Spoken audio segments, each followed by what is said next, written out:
இதுவெல்லாம் நிறைந்திருக்கின்ற முத்தமிழ் அறிஞர் வித்தகர் கலைஞர் ஐயா அவர்கள் இருக்கும் திசை நோக்கி வணங்கி, தங்க தளபதியின் பொற்பால கவனந்தனை தொட்டு வணங்கி, தமிழ் மொழி மீதும் தமிழர் மீதும் பற்றுள்ளவனாக எங்கள் எல்லாம் ஆக்கி வளர்த்தெடுத்து வார்ப்பெடுத்து பட்டை தீற்றி தமிழ் மொழியை எங்களுக்குள் சாராம்சமாக ஊற்றி வளர்த்த எங்கள் கழகத்தினுடைய மாவட்ட செயலாளர் இதிலும் வல்லவர் ஐயா அவர்களை வணங்கி, கடந்த வாரம் 10 சாதனைகளை பார்த்தோம். முத்தமிழறிஞர் வித்தகர் கலைஞர் ஐயா அவர்கள் செய்த அடுத்த 10 சாதனைகளை இந்த காணொளி வாயிலாக நாம் விவாதிப்போம். முதலாவதாக, அரசியல் விடைத்தோர்க்கு அறம் குற்றாகும் உரைசால் பத்தினியை உயர்ந்தோர் இத்துவர் உள்வினை ஊர்த்து வந்து ஊட்டும் என்பனவா. ஒருவர் பொது வாழ்க்கைக்கு வர வேண்டும் என்று எண்ணினால் அவர் அறத்தோடுதான் வர வேண்டும், உண்மைத்தன்மையோடு நடந்து கொள்ள வேண்டும் என்று விரும்பியவர் முத்தமிழறிஞர் வித்தகர் கலைஞர் அவர்கள். அப்படி அறம் தவறி நடப்பவராயின் அவருக்கு தக்க தண்டனை தர வேண்டும் என்று விரும்பியவர் முத்தமிழறிஞர் வித்தகர் கலைஞர். அதன் அடிப்படையில் தான் அன்றைக்கு ஓய்வு பெற்ற நீதிபதியின் தலைமையிலே ஒரு விசாரணை குழுவை அமைத்து அந்த குழுவின் அறிக்கையின் அடிப்படையிலே தகுந்த தண்டனை வழங்க வேண்டும் என்று முடிவெடுத்து ஒரு திட்டத்தை வகுத்தெடுத்தார். அந்த திட்டம்தான் இப்பொழுது நாம் விரும்பிக் கொண்டிருக்கிறோமே லோக் ஆயுக்தா, அதற்கு முன்னோடி திட்டம். அப்படி ஒரு திட்டத்தை வகுத்தெடுத்தவர் முத்தமிழறிஞர் வித்தகர் கலைஞர் அவர்கள். ஆனால் பின்னாடி முதல்வராக பதவியேற்ற திரு எம்ஜிஆர் அவர்கள் அந்த திட்டம் என்பது கருப்பு திட்டம் என்று கருதி சட்டமன்றத்தில் தீர்மானமாக நிறைவேற்றி அதை ரத்து செய்து விட்டார். அது முதலாவதாக அவர் செய்த மிகப்பெரிய தவறாக நான் கருதுகிறேன். முத்தமிழறிஞர் செய்த மிகப்பெரிய சரியான ஒன்றாகவும் நான் அதை கருதுகிறேன்.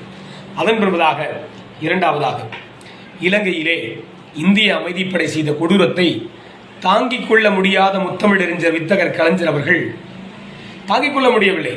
இலங்கையிலே நடந்த அந்த மிகப்பெரிய கொடுமைகளை தாங்கிக் கொள்ள முடியாமல் அன்றைக்கு இந்திய நாட்டினுடைய பிரதமராக இருந்த விபி சிங் அவர்களுக்கு ஒரு அறிக்கையை அனுப்பி வைத்தார்.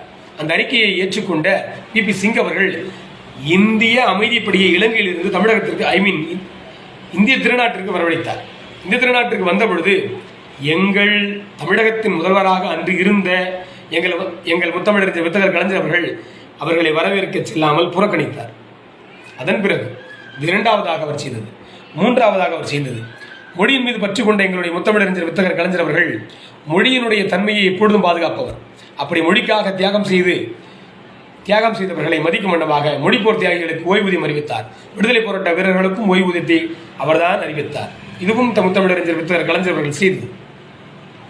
அதன் பிறகு காவிரி நடுவண் நீதிமன்றம், அதாவது காவிரி நடுவர் மன்றத்தை அமைக்க வேண்டும் என்று பல நெடுநாட்களாக கோரிக்கை இருந்தது. இது வெறும் கோரிக்கையாக இருந்துவிடக்கூடாது என்பதற்காக சட்டமன்றத்தில் தீர்மானத்தை நிறைவேற்றி உச்சநீதிமன்றத்தின் தீர்ப்பின் அடிப்படையிலே அன்றைக்கு இந்திய நாட்டினுடைய பிரதமராக இருந்த விபி சிங் அவர்கள் நடுவண் நீதிமன்றத்தை அமைத்தார். இது வரலாறு. அதன் பிறகு முதலாவதாக விசாரணை குழுவை அமைத்து ஊழல்வாதிகளுக்கு பாடம் புகட்ட எண்ணினார். இரண்டாவதாக காவிரி நடுவர் நீதிமன்றத்தை அமைத்தார். மூன்றாவதாக இந்திய அமைதிப்படையை இலங்கையில் செய்த கொடுமையை தடுத்திருப்பதற்காக திரும்ப இந்தியாவிற்கு வரவழைக்க செய்தார். நான்காவதாக முத்தமிழறிஞர் வித்தகர் கலைஞர் அவர்கள் 2006 சட்டமன்ற தேர்தல் சொல்லுவது போலவே அனைத்து வீடுகளுக்கும் வண்ண தொலைக்காட்சி பெட்டிகளை வழங்க வேண்டும் என்று முடிவு செய்து அதை வழங்கவும் உத்தரவிட்டு வழங்கவும் செய்தார். அதன் பிறகு 108 ஆம்புலன்ஸை தமிழகத்திற்கு அறிமுகம் செய்தார். தமிழகத்திற்கு குறுக்கு ஆலைகளை கொண்டு வந்தார். தமிழகத்திற்கு சிப்காட் தொழிற்சாலைகளை கொண்டு வந்தார். இதனால் தமிழகம் மின்மிகை மாநிலமாக திகழ்ந்தது. தமிழகத்தில் விவசாயிகளுக்கு இலவச மின்சாரம் வழங்கப்பட்டது. இது மட்டுமல்ல, அண்ணா மறுமலர்ச்சி திட்டங்கள் கொண்டு வரப்பட்டது. நமக்கு நாமே திட்டம் உருவாக்கப்பட்டது. அது மட்டுமல்ல, இந்திய திருநாடே வியக்கும் வண்ணம் இந்தியாவினுடைய அடையாளமாக திகழக்கூடிய கன்னியாகுமரியில் இருக்கக்கூடிய திருவள்ளுவர் சிலையை முத்தமிழறிஞர் வித்தகர் கலைஞர் அவர்கள்தான் நிறுவி தமிழகம் பண்பாட்டையும் கலாச்சாரத்தையும் நிலைநாட்டினார். இப்படிப்பட்ட தலைவர் 10 செய்த சாதனைகளை முத்தாக நான் வாரம் எடுத்துரைத்துக் கொண்டிருக்கிறேன். முத்தமிழறிஞர் கலைஞர்தம் புகழ் வாழ்க, அவர்தம் ஆட்சிய பணி வாழ்க. தமிழகம் இந்த நவீன தமிழகத்தின் தந்தையாக திகழ்ந்த முத்தமிழறிஞர் வித்தகர் கலைஞர் வழி நடப்போம். இந்திய திருநாட்டை அடுத்து ஆளப்போகின்ற பிரதமரை நாமே தேர்ந்தெடுப்போம். 40 நமதே, நாளையும் நமதே என்று கூறி விடைபெறுகிறேன். நன்றி, வணக்கம்.